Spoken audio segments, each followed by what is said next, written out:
Vamos lá, gente, a mais um vídeo aqui da série Como Lidar com as Preocupações. Esse é o nosso terceiro vídeo.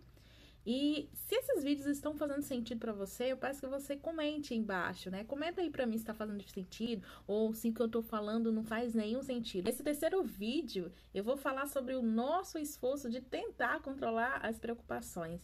Quantas vezes você já se deparou com pessoas que, quando você estava ali preocupada, ansiosa, e essa pessoa falar: não, não fique preocupado com isso. Ai, não se preocupe com isso. Ai, tudo vai se resolver. E outras questões, né, que as pessoas tentam nos ajudar falando que a gente não se preocupar com isso. E de fato, a gente tenta não se preocupar com isso, né? Porque todo preocupado, ele tem essa mania, né, de não, eu não preciso, né, eu vou tentar não pensar nisso, eu vou tentar não me preocupar com isso. Eu não sei se você também é assim. E, evidentemente, esse é o maior problema, né? Como parar de me preocupar, né? E aí você vai falar: lógico que eu sei que eu não preciso me preocupar, lógico que eu já sei que eu não tenho que me preocupar tanto assim. Mas eu não consigo me preocupar, eu não consigo parar de me preocupar. E essa tentativa, né, de parar de se preocupar, ela ainda piora o processo, porque quanto mais você evita se preocupar, né, mais essas preocupações estão aí. Houve um psicólogo de Harvard, Daniel Wegner, fez um experimento. Ele dividiu uma equipe de dois grupos. Um desses grupos teria que pensar em um elefante branco, né? E o outro, ele falou assim: não pense nesse elefante branco. A partir do experimento, ele notou que o grupo que não deveria pensar no elefante branco estava com seus pensamentos devastados de elefantes brancos, né? E o outro que deveria pensar no elefante branco estava com um pensamento mais tranquilo, mais calmo e nem pensava, muitas vezes, nesse elefante branco. O que eu quero dizer exemplificando essa situação, né? É que quanto mais a gente tem aquele controle de eu não deveria pensar isso, eu não deveria sentir isso, quanto mais eu suprimo essa questão, essa habilidade que eu tenho de me preocupar, mais a preocupação está aí, né? Quanto mais eu falo pro meu cérebro: não faça isso, ele vai fazer. Porque o nosso cérebro, ele faz isso com a gente diariamente. Então, por exemplo, se eu acordo e falo assim: hoje eu não vou pensar em tal coisa. Nossa, é muito difícil você não pensar. Então, a primeira atitude a ser tomada quanto à preocupação é a aceitação. Tá, André, vou aceitar a situação.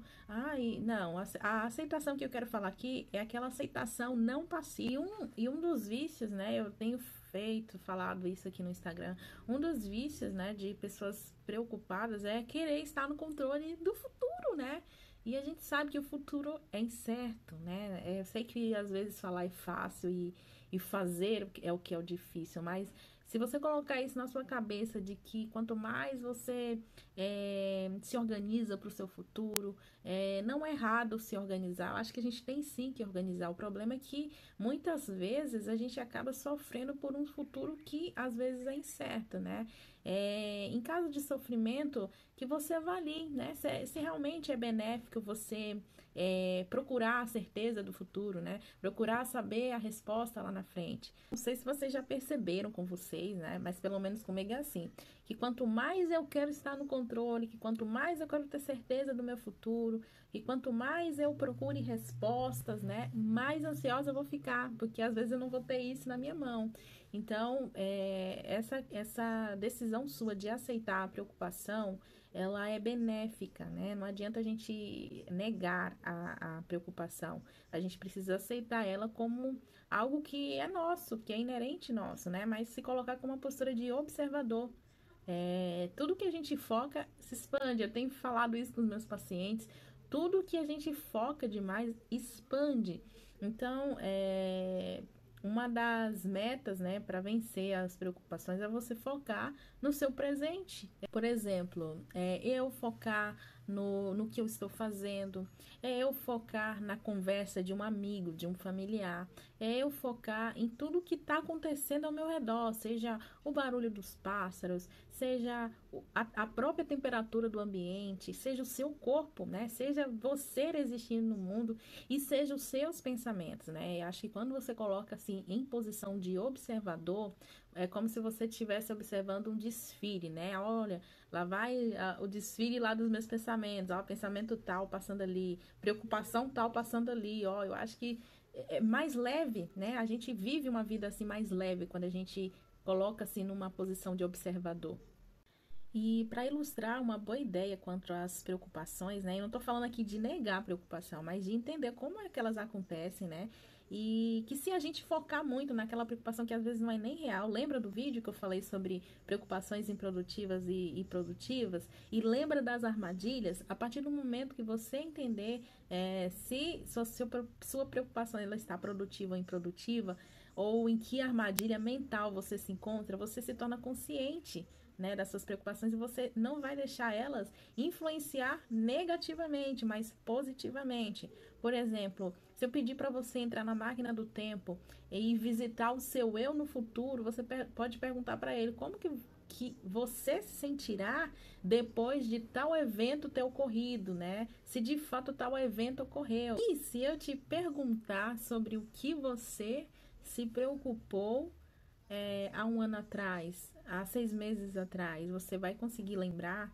Há 4 meses atrás, há 3 meses atrás, você consegue se lembrar qual que era o teor das suas preocupações? Se você não consegue se lembrar, né, que a maioria não consegue, e essas preocupações que você tem aí? Será que daqui a um mês elas vão existir? Será que daqui a um mês você vai se lembrar delas? Então, nossas emoções são assim também. Elas existem agora, né? Mas elas passam. E nossas preocupações também. Elas existem e passam. Então, olha no que você está focando, né? Em uma coisa, né? Em um aspecto da sua vida que daqui a 2 meses você vai esquecer que estava pensando nisso. O que acontece no perfil de um preocupado crônico, né? Ele se acha incapaz de resolver aquele problema e é por isso que ele está preocupado. Ele não conhece as próprias forças, né? Vamos dizer assim, os próprios níveis de enfrentamento e acho que na terapia ele vai reconhecer essa fortaleza que ele tem, como que ele pode resolver. Porque realmente a preocupação ela nos tira a paz, né? Ela nos deixa vulneráveis diante do futuro ou do presente também. Então, meu desafio de hoje não evite não ter preocupações, porque quanto mais você evita, né, mais essas preocupações vão ficar mais fortes, né? E não tente ficar muito ou procurar muito o controle da situação ou, vamos dizer, procurar resposta para um futuro que às vezes é incerto, né? Procurar resposta naquilo que você não vai ter controle, porque quanto mais você procura resposta e procura controle, procura certeza, mais ansioso você vai ficar. Procure ter controle naquilo que realmente você tem controle. E lembrando, né, que eu falei que tudo que você foca se expande, né? Foque agora no seu presente, porque ele vai expandir para você e você vai poder viver seus dias com mais tranquilidade, com mais paz, né, com mais serenidade. E se isso não fizer sentido para você, então eu te aconselho a procurar psicoterapia, né, para você tentar se encontrar, para você tentar ter mais equilíbrio, né, porque você vai dividir a sua responsabilidade com o terapeuta. E terapia, gente, não é bicho de 7 cabeças. Você vai chegar no seu terapeuta e conversar com ele, como se você conversaria com um amigo, para tentar te ajudar. Ele, né, o terapeuta, ele já está preparado para suas demandas, para suas preocupações. E ele vai sentar junto com você para definir como que você vai vencer, né? Procurando também conhecer a sua história, suas crenças que são importantes, né? Que eu falei de crença, só que muitas vezes a gente não sabe qual que é a nossa crença, mas uma pessoa de fora capacitada, ela vai entender que crenças estão regendo sobre a sua vida e vai tentar eliminar, né, esses padrões que são armadilhas mentais que nos sabotam. Então, se esse vídeo faz sentido para você, comentem aí, tá? Compartilhe com seu amigo, com alguém que está passando também por esses momentos de preocupação. E até o próximo vídeo. Até amanhã, tá, gente? Beijos.